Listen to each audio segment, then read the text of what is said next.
বাবু, তুমি একটু বসে থাকো, হ্যাঁ, একটু বসে থাকো, আমি ছাদে যাব, তারপরে ঠাকুরের বাসন টাসনগুলো ধুয়ে নিয়ে আসি ছাদ থেকে। আর এই যে বাবা কি বাজার নিয়ে এসেছে সব ঢালি দিয়ে ঢেলে টেলে দেখে নিই, কালকে পুজো আছে তো, আবার যদি কিছু বাদ থাকে তাহলে সেগুলো তো আবার আনতে বলতে হবে। আমি বাজার মাজারগুলো মিলিয়ে নিই, বাসন টাসন ধুয়ে সব ঠিকঠাক করে এসে চা করছি। বসে থাকবা, বেশ দুষ্টু করো না। কাল আমাদের বাড়ি পুজো, অনেক কাজ। এই দেখো সমস্ত বাজার হাট এখন ঢালছি। কালকে পুজো, কালকের তারিখে আমার শ্বশুর মশাই মারা গিয়েছিলেন। ওই তারিখে আমাদের প্রত্যেক বছর নারায়ণের পুজো দেওয়া হয়। আজকে 6 তারিখ, কালকে 7 মার্চ। 7 মার্চ আমার শ্বশুর মশাই মারা গেছিল। সেই 7 মার্চের দিনটা আমাদের প্রত্যেক বছর নারায়ণের একটা করে পুজো দেওয়া হয়।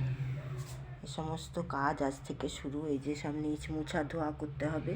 বাজার এনেছে, সব বাজার মাজার ঢালা হলো। দেখো সমস্ত বাজার আনা হয়েছে। কিছু বাকি আছে নাকি, যদি কিছু বাকি থাকে তো তোমরা কমেন্ট করে বলবা এটা আনতে বাকি আছে। আরও আনবে কালকে সকালে, দই দুধ মিষ্টি ওই সবগুলো আজকে তো আনলে খারাপ হয়ে যাবে, ওগুলো কালকে সকালে আনবে। 9টার সময় পুজো হবে।